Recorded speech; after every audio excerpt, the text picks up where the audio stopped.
Just এসটা পরের আঙ্গুলে চলে আসছে, আপনি এস প্রেস করেন।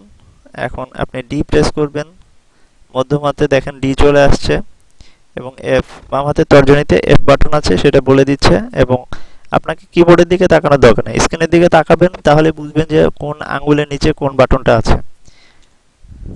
ওকে, এভাবে সবগুলো একে একে চাপতে হবে।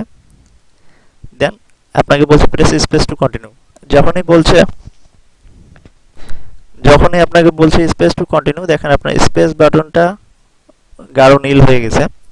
স্পেসটা চাপেন, দেন আবার বলছে প্রেস স্পেস টু কন্টিনিউ, আবার স্পেস চাপলাম।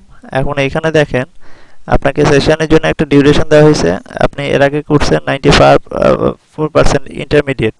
ওকে, জাস্ট স্পেস চাপতে হবে, বিগিন ড্রিল, স্পেস।